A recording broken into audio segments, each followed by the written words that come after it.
Kita balik lagi di Generasi Mecin. Saat ini saya berada di Kota Bogor. Wow, di lounge teras Gelis Hotel 101. Lokasinya di Surya Kencana ya, The 101 Surya Kencana Bogor. Jarang-jarang nih kita ke Bogor nih. Cuman masalahnya biasanya kan Bogor identik dengan adem, hujan. Kali ini agak panas. Ngebahas tawuran di Kota Bogor yang di awal tahun ini bahkan menyebabkan angka korban jiwa. Sebelum saya lanjut lagi ngobrol dengan narasumber saya, ini ada minuman dulu nih dari lounge teras Gelis ya. Betul Pak. Apa ini Pak? Ini nutmeg pala Pak. Nutmeg pala Pak, apa nih? Nutmeg itu kita jus pala. Di sini Palacios disebutnya. Oh Palacios, jus pala Basically dari buah pala. Betul. Oh. Karena kan ciri khas banget manisan ya Bogor ya. Oh. Jadi kita buat dari basicnya dari buah pala. Dari buah pala, menarik. Boleh, silakan Pak. Ditaruh. Dulu banyak di terminal ya. Dulu banyak di terminal. Sekarang masuk ke restoran dan lounge. Mantap. Belum pernah Pak. Kalau Pak Karni sebagai orang Bogor mah udah sering minum jus pala kayak gini Pak, dalam dari manisannya sampai manisannya. Iya. Oke, air putihnya nggak apa-apa Pak kalau mau ditaruh di sini. Ya, nggak apa-apa juga. Saya mulai ya. Boleh, harus silakan. ada yang mengambil langkah berani ya. Silakan, tidak apa-apa. Karena saya mau, ya terima kasih Mas. Saya mau nanya juga pertama ke Pak Karnain, peran pemerintah di sini karena memang udah jauh di luar jam sekolah, bahkan di luar jam malam itu jam 12 tawuran masih juga terjadi. Peran pemerintah tuh bagaimana di posisi ini? Tawuran pelajar ini adalah masalah serius. Karenanya penanganannya juga harus serius, bahkan sangat serius. Makanya di sini penting untuk melibatkan seluruh stakeholder, baik itu pemerintah kota, dinas pendidikan kota, karena ini juga ada pelajar yang terpapar adalah SMK, SMA, berarti dinas provinsi juga harus terlibat. Juga Muspida. Dan juga tidak lupa ini peran keluarga, Pak Reza ya. Peran keluarga ini cukup sentral juga di sini, selain juga sekolah. Nah karenanya dalam hal ini juga yang perlu dilakukan adalah ketika tawuran itu sudah terjadi, kemudian juga menimbulkan korban atau ada yang pelajar yang terkena sabetan sajam kemudian sampai meninggal dunia, ini harus ada penegakan hukum, law enforcement, supaya ada sanksi jera terhadap pelaku-pelaku yang memang cerita Pak Mulya tadi kan sebenarnya sudah lama dan meningkat kepada modifikasi dan inovasi tawuran mereka gitu. Nah, kemudian yang ketiga perlu dilakukan juga komunikasi yang intensif antara pihak sekolah, ya, baik itu guru, ya, kemudian juga orang tua.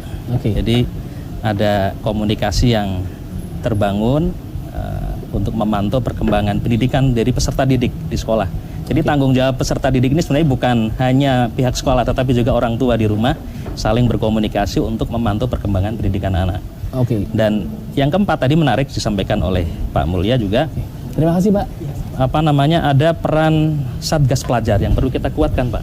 Satgas Pelajar ini siapa Pak? Dari pihak sekolah? Ada guru-guru Indonesia. Jadi dengan indeks minimal 200 siswa itu harus mengirimkan satu orang tugas Satgas Pelajar. Dan yang kelima ini kalau di DPRD Kota Bogor ini sedang dalam proses pembahasan antara DPRD dengan pemerintah kota untuk pembahasan raperda tentang ketertiban umum, perlindungan masyarakat, dan ketentraman masyarakat. Salah satu poin tertibnya adalah terkait dengan tertib pendidikan.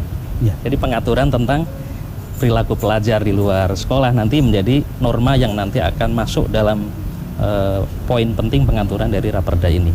Nah, salah satu memang waktu kami mengadakan rapat dengar pendapat umum dengan salah satunya unsur Satgas Pelajar, memang yang perlu diakomodir adalah penguatan kelembagaan Satgas Pelajar ini, termasuk dukungan anggaran dari pemerintah, agar peran mereka bisa lebih optimal dalam peran-peran untuk pembinaan dan juga pengawasan terhadap aktivitas pelajar, membatasi gerak di luar kegiatan akademik, sehingga mereka pelajar itu energinya bisa dioptimalkan untuk peningkatan kemampuan, keterampilan, kompetensi mereka secara akademik ilmiah, kemudian manajerial organisasi, kemudian juga yang penting kelihatannya adalah tentang life skill.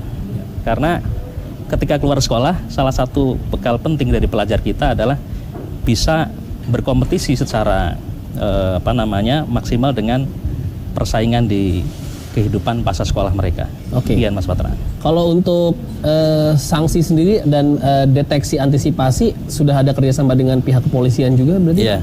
Terakhir kan Pak Wali, kemudian dengan jajaran Muspida, ada kepolisian dan juga dari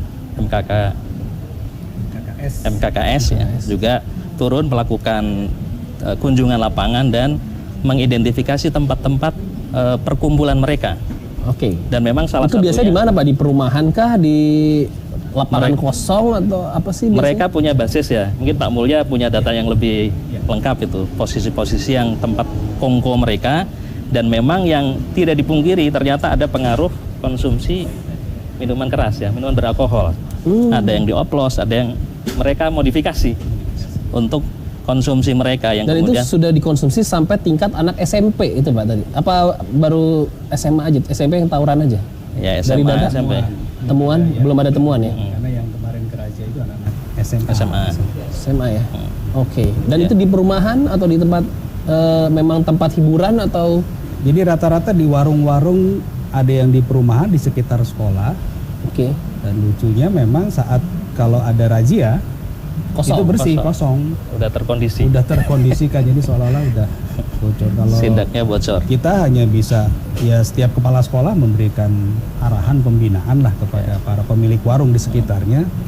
Namun entah karena mereka terkait dengan masalah penghasilan, kalau dia tidak mau dititipi, kan masalahnya itu kalau tawuran ke sekolah kan tidak pernah bawa apa-apa. Iya, iya. Celurit yang besar itu nggak masuk ke dalam tas, diperiksa di sekolah itu clear bersih. Tapi kenapa sore hari lapangan. malam hari mereka pegang itu? Apa pulang dulu ke rumah? Kan ada orang tua yang memantau. Nah kalau dititip di mana? Nah itu yang selalu kita coba cari tahu menitipkan. Bahkan tidak sedikit kemungkinan mereka simpan di kebun-kebun, Pak. Ya. Ada posko, mereka punya posko. Kebun kosong seperti itu, disimpan sudah. Seperti itu kondisinya. Oke. Dari Pak Reza nih peran orang tua harus bagaimana menyikapi dengan posisi seperti ini, Pak? Jam 1 malam jangan tidur.